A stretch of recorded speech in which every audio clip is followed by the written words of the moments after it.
دا زما ساړه اخونه یو پیته پوی یو زه ډېر ښکلی دا زما ساړه اخونه یو پیته پوی یو زه ما په مخ اوښکو رودونه یو پیته پوی یو زه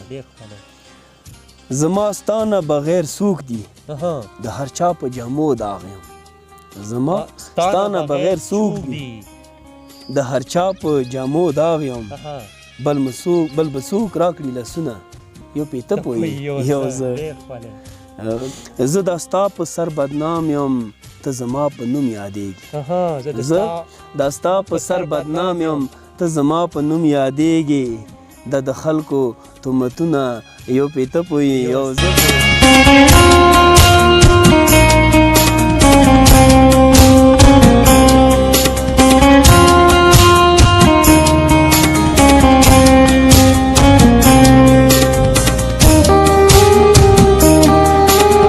بدنام یم ته زما په نوم یادېږي دا د خلکو تهمتونه یو پیته پوی یو زه او ته څه مانه خفه کېږي خود به غلی غلی ګرځم ته چې مانه خفه کېږي خود به غلی غلی ګرځم ما د زړه دا اوازونه یو پیته پوی یو زه او خلک مانه ستا تپوس کړي ورته وایم مرور دی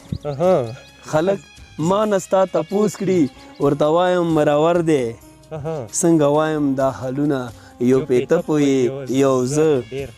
او هر څوک وایي چې شاعر شو وداس لاړو لیونی شو هر څوک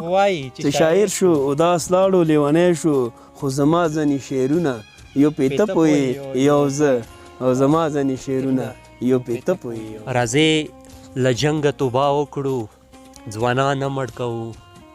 راځئ د جنګه توبه وکړو ځوانان نه مړ کوو راځئ سپرلي راولو چمکې ګلان نه مړ کوو د مور زمن دي خویاندې هم ورپسې ژاړي که نه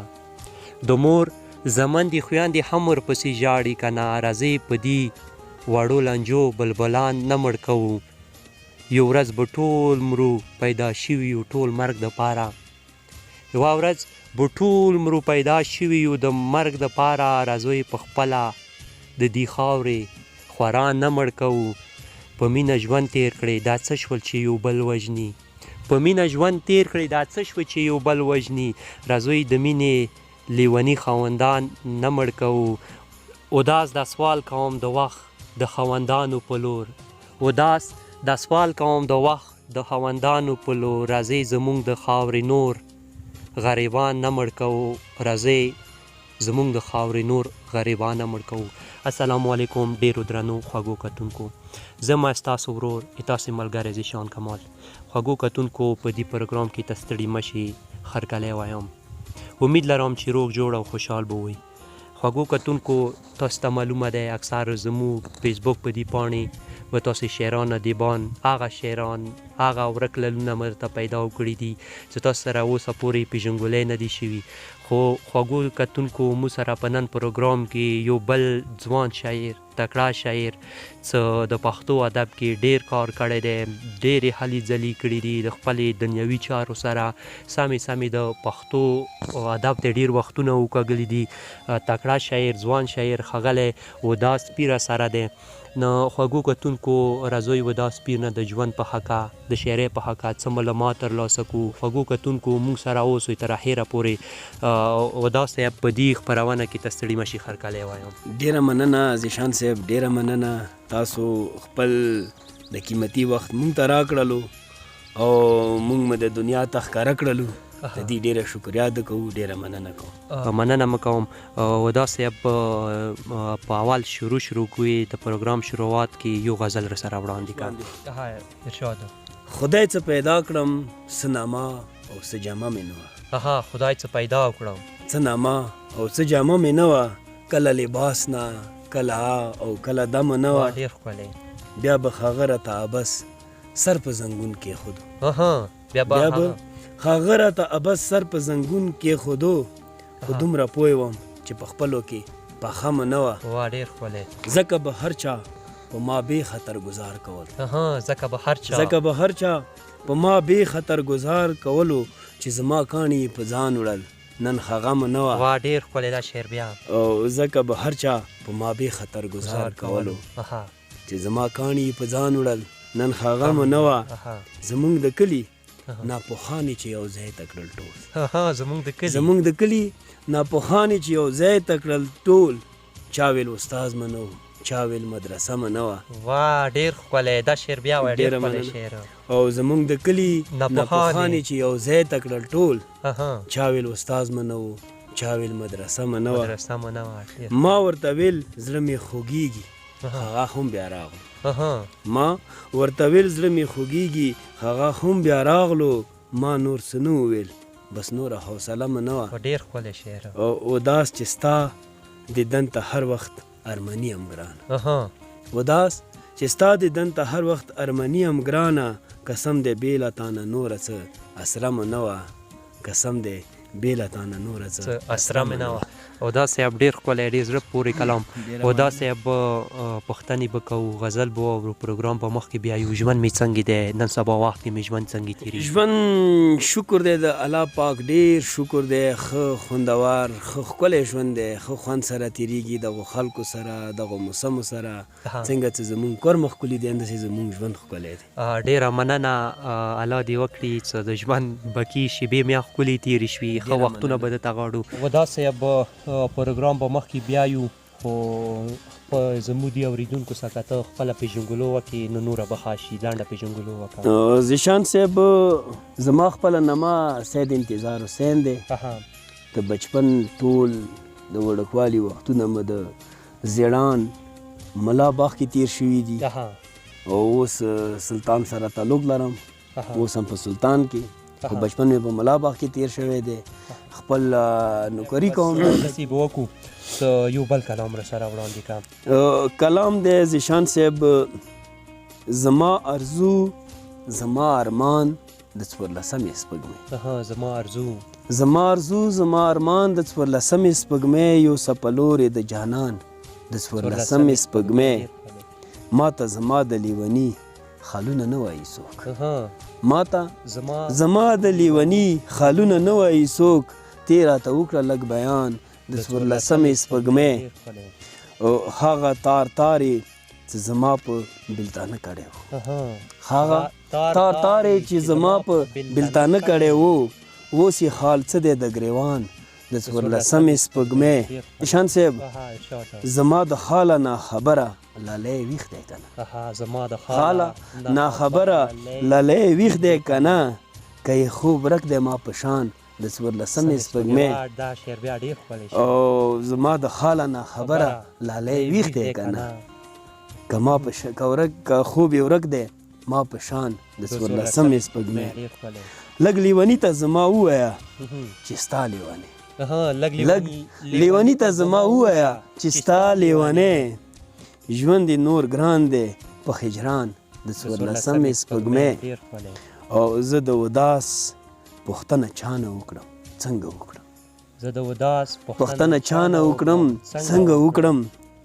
څوک یې د زړه نشته یاران د 14مې سپوږمۍ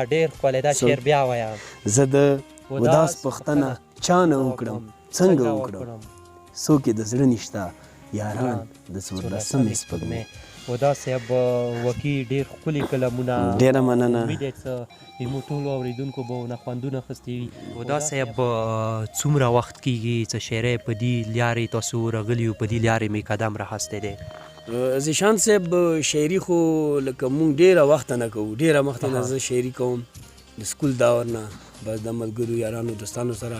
خو هغه ټایم کې به چې مونږ چې کله د غزل ولیکلی بیا هم به ضایع کړلی بس بیا به غش ولی راسره که نه نو کلام زیاتر ډېر جمع نه دی کړی او اوس مې انشاءالله ډېر زر خو به نه شي خو خیر ټایم خو به لګېږي څه وخته بعد به زه خپل یو د کتاب هم اناونسمنټ کوم هغه به هم د زه خپلو مینهوالو ته مخکې کوم زما کتاب باندې کار روان دی انشاءالله هغه به هم ترلاسه کېږي تاسو خدای دې همداسې وکړي چې تاسو کتاب چاپ شي مو بې په تمه ونه ودا صاحب شاعرۍ مو چا نه زده کړې دی شاعرۍ کې استاد لروي که نه لروي زیشان صاحب لکه د کور مې په هغه باندې که خبره وکړي که نه نو کور مې کې اکثره دلته څومره شاعران دي که نه د استاد دلته کې کوم هغه دی هغه ډېره کمه دی هر څوک په خپله لاس باندې په خپل هغه باندې هغوی شاعري کوي نن داسې ما ته څه داسې خاص استاد میلاو نه دی شوی د خپله کومه شاعري کوم دا په خپل هغه باندې کوم داسې استاد مې خاص نشته ودا صاحب د شاعرۍ شوق مې څنګه پیدا شو څه مشکلات او څه ستونزې وې چې تاسو د پښتو ادب په دې لاره قدم راکېښود زیشان صاحب اکثر دا سوال چې کوم دی دا اکثر هر یو شاعر نه کېږي بالکل که نه څه تاسو شاعرۍ څنګه شروع کړه داسې څه ستونزې وې داسې څه مسلې وې د شاعري چې کومه دی که نه د ستونزو سره او د حالاتو بدلولو سره سختو نرمو سره تعلق نه لري که نه دا بس یو فن دی خدای چاته عطا کی بس هغه شاعر شي که نه نن داسې ما د شاعري چې کومه دی بلکې د لکه د زمانې کوم حالات دي کوم هغه دي دا ترجماني کوي شاعر دغو حالاتو ترجماني کوي دا یو ترجمان دی د زمانې ضروري نه دی چې یو شاعر هغه څه حادثه شوي وي هغه ته څه ستونزې وي چې هغې وجې نه هغه شاعر شي دا بس د خدای یو رحم دی په انسان باندې وشي او بس هغه شاعر شي بالکل دې ځای کې خبره دروغه دی خو تو ته څنګه معلومه شوه تو ته څه معلومات وشوه چې زما وجود کې زما زړه کې شاعري شته دی بالکل ډېر داسې جوار کوېسچن دی وکړلو د دې جواب خو به ما سره وي نه چې ما ته څنګه محسوسه شوه خو بس دا به داسې و چې زما د سکول دور چې کوم و که نه آی تھنک چې زه په نهم کلاس کې وم زما یو استاد و شبیر حسین نومېدو که هغه هر چېرته وي زما د پیغام رسي نه زه د هغه ډېره شکریاده کوم که نه زه اوس هم ډېر احسانمند یم که نه هغه یو د انګلیش یو نظم و هغه نظم چې کله هغه ما ته وښیلو ما پوه کړم چې دا د دې نظم دا مقصد دی هغه ته ما په پښتو کې ترجمه وکړه که نه نه هغه شبیر استاد چې کله هغه زما ترجمه وکتله که نه نو د هغه ډېره زیاته خوښه شوه دا د آی تھنک د 1995 دور و په هغه ټایم کې دوی ماله 100 روپۍ انعام راکړلو په هغه نظم باندې که نه بس تاسې شاعرۍ شروعات بس مخ ټایم نه که موږ د زه شاعرۍ کوم که نه نه وړاندې م به کوله خو بس لکه کلام زه څه ولیکم ما زه یې کول د صوبې منو خو ځان د خلاص کو څه نه بس همدا حقیقت دی د زندګۍ څه کوم دی مې درته وښیم بالکل ډېر ښکلی ودا صاحب په اخره کې داسې شعر داسې نظم داسې ټپه څه هغه تاسې خپله خوښوي مرګلو میا خوښه کړي وي ډېره مننه به وي که هغه شعر وي غزل وي هغه راسره وړاندې کړو بیا نور به دنه اجازات واخلو ډېره مننه زیشان صاحب د یو غزل زما اکثر ملګري ډېر خوښوي هغوی ما ته بار بار فرمایش کوي هغه به در سره زه شعر کوم نن نظر کې مدیار په جبین خال ستلی دی نظر کې مدیار په جبین خال ستلی دی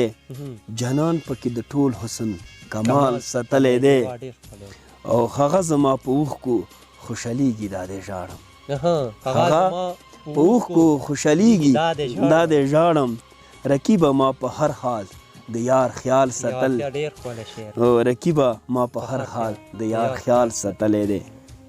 زه هسې په ظاهره د اشنا نه ګیله من یم زه هسې په ظاهره د اشنا نه ګیله من یم باطن کې مې جنان زړه کې مشال ساتلی دی او ټول عمر به زما په زړه د هجر سیلی نه وي ټول عمر به زما په زړه د هجر سیلی نه وي ما زړه کې ټینګ مراد د یار وصال ساتلی دی او داسه خپله لاسه چاته مه وایه څه چا وداسه خپله لاسه چاته مه وایه څه چا ستا یار ځان ته په خپله بې مثال ساتلی دی ډېر ښکلی ډېره مننه زیشان صاحب ډېر ښکلی خوږو کتونکو دا و نن پروګرام کې موږ سره هدا سپیر څه تاسې کلمونه واورېده په دې امید څه تاسو به خوښ شوي وي هدا صاحب په اخره کې زموږ دي اورېدونکو ته پښتون عوام ته څه پیغام لروئ او ډېره مننه زیشان صاحب پیغام به زما نور څه وي خو بس د یو پیغام دی چې خپلو کې مینه محبت ورورولي بیاچاري دا خپلو کې زیاته ساتئ دا ژوند یو ځل میلویږي دې ژوند نه خوند واخلئ د دې ژوند قدر وکړئ مهرباني ډېره مننه خوږو کتونکو دا و زموږ نن ادبي بانډار داسې د نورو ویډیو دپاره نورو څه ښکلو کلمونو دپاره زموږ د فیسبوک دا پاڼه خوښه کوئ او زموږ ویډیو لایک و خوږو کتونکو بلې ویډیو پورې ما زیشان کمال ته راکړو اجازت د لوی الله په امان په مخه مې ها